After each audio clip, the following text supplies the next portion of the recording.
What's more fun than a barrel of monkeys? Nikka Whisky from the barrel. Welcome to Kanpai Planet, bringing you the world of Japan's drinks direct from the heart of Tokyo. I'm Mac, coming to you from Aloha Whiskey Bar, and today we're taking a look at Nikka Whisky's iconic From the Barrel. 1980s Japan gave us two diverse strategies from whiskey producers: premiumization and economization. Nikka Whisky from the Barrel is their most enduring legacy from that period, sat somewhere between those two strategies. This wasn't some novelty new product, but the concept behind it was unheard of at the time in Japan. Takeshi Taketsuru, the nephew and adopted son of Nikka's founder Masataka Taketsuru, was the company's second master blender, becoming president in 1985. He wanted to create a blended whiskey that would give drinkers the sort of experience blenders enjoy: full flavors straight from the barrel. So much so that he called it From the Barrel, and he bottled it at 51.4% ABV and sold it in 500 milliliter bottles. It was launched in October 1985, a rich and complex but accessible whiskey at a time when the buzzwords were light and smooth. And even as tastes have changed, it has stood the test of time. Across that time, it's won a slew of awards. It was released in Europe in 2002 and in the US in 2018, where they got a 750 milliliter bottle. Speaking of the bottle, the Takusato designed glass is understated and iconic. He came up with the concept of a small quantity of whiskey, a square body and short neck meant to evoke the strong flavors inside. It's got a very clean, minimalist label, and it's still timeless and original. But it is annoying at times. There is a reason why bottle design through human history has typically favored longer necks. So, what's inside this bottle? The first thing to say is that this is not all Japanese whiskey as defined by the standards released by the Japan Spirits and Liqueur Makers Association in February 2021. The name is slightly misleading because From the Barrel is neither cask strength nor a single cask expression. It's a blend of more than 100 malton grain whiskey components, and its recipe is constantly updated and of course top secret. But I have been able to uncover some of those secrets with a little sleuthing. How do you know this? That's what I do. I drink and I know things. One of the key areas of misunderstanding with From the Barrel revolves around how much of the liquid inside this bottle is actually Japanese whiskey. Well, the majority does come from Nikka's two whiskey distilleries, Yoichi and Miyagikyo. However, they are also using imported whiskies, including Ben Nevis, a distillery in Scotland that is owned by Nikka. Now, the combination of whiskies in the formula and their average age varies when the recipe is renewed, which happens essentially every batch. This trade catalogue from 1997 gives us some further clues about the composition of From the Barrel. It talks about the malt components being about 8 years old on average, blended with grain whiskey made in a coffee still, aged for 3 years. More Sherlock Holmes. This Nikka Europe fact sheet tells us that it's majority grain whiskey, 60% in fact, with a corn base. Assuming it's the same as what ends up in Nikka coffee grain, that's US imported maize and a small amount of malted two-row barley. Oh, and the formula is the same across all markets. Absolutely fascinating. As I said before, it's constantly evolving, so I do wonder how much deviation we've had from those benchmarks in modern From the Barrel. As for peat levels, the malt whiskies used all have varying ppms. Whiskies from ex-bourbon, new American oak, and ex-sherry casks, and refilled, remade, and recharred casks originally made from American oak are used to create the formula. However, the main influence from maturation is ex-bourbon barrels. After blending, the whiskey is placed into hogsheads around 230 to 250 litres in size, and then married for around 3 to 6 months before being bottled post-dilution at 51.4% ABV. Over the years, there have been a few limited edition bottlings of From the Barrel.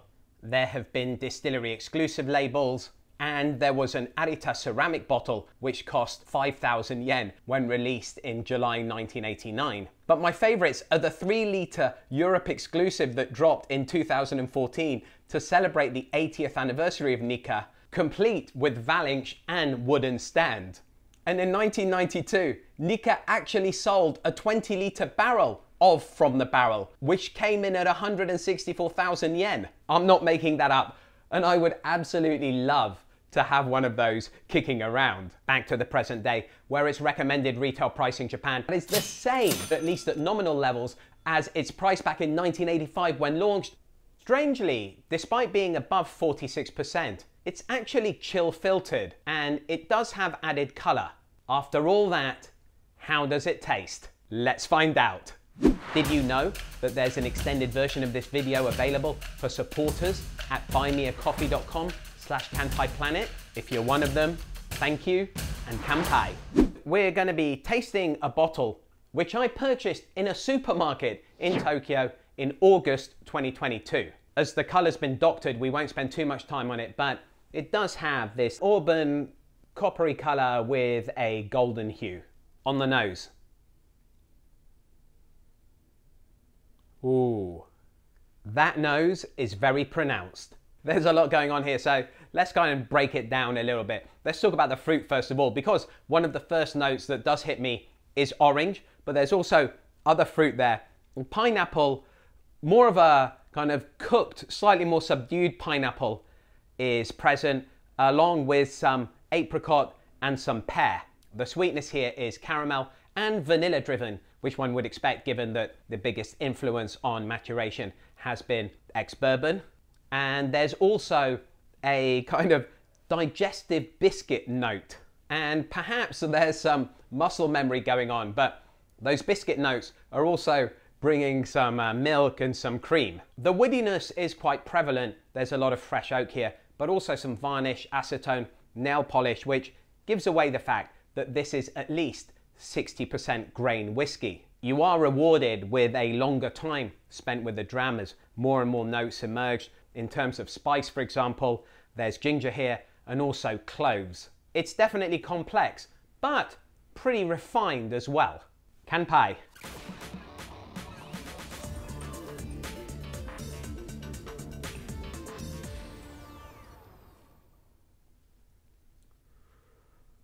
Ooh. Those fruit notes that were on the nose are here on the palate. Of course, that orange, but also apples and pears, not the Cockney rhyming slang. There's also a sherry style sweetness, raisins and figs. There's a spicy kick, more pepper than the ginger we found on the nose. And there is a hint of that nail polish, acetone, varnish, but it is less prevalent than on the nose. That 51.4% alcohol by volume brings with it some pretty solid body. And there's a slightly oily mouthfeel, which does make me wonder about the ppm levels of those malt components. Without wishing to play in any way into the marketing of this whiskey, it really is quite remarkable because you've got that strength and body and power, complexity, but it's moorish and surprisingly easy to drink. The finish is medium long and surprisingly, yes, smooth for a whiskey of both this alcohol strength but also this complexity and intensity. There's a nice bit of saltiness and seaweed that emerges on the finish. There's dates and raisins here along with pepper and ginger and that lovely fresh oak as well. Fantastic. So what's the verdict? Well, I have just given you a big clue there. Aesop said, good things come in small packages, and From the Barrel proves that. It's densely packed with flavour, leading to a rich, rewarding, moorish dram. You'd be hard pushed to peg this as a blend rather than a malt. The presence of that varnish acetone note is really your only clue that it isn't. If you're after excellent, dependable and affordable whiskey blended in Japan, Look no further. Takeshi Taketsuru had the right idea. This really is stupendous stuff. So, should you buy it? Well, here in Japan, it's widely regarded as one of the best value whiskies, and rightly so. At its Japanese RRP, it's a no-brainer. During the lean years of limited supply, I even stretched a little bit beyond that, as I do think it's a cracking whiskey that punches well above its price point. As for the fact it's not 100% Japanese whiskey, my issue's always been transparency, not provenance. I would welcome more country of origin information from Nikka, and I think the fact that it's a world whiskey should actually be celebrated. Iconic and delicious, you're never scraping the bottom of the barrel with Nikka from the barrel. Until next time, Kanpai.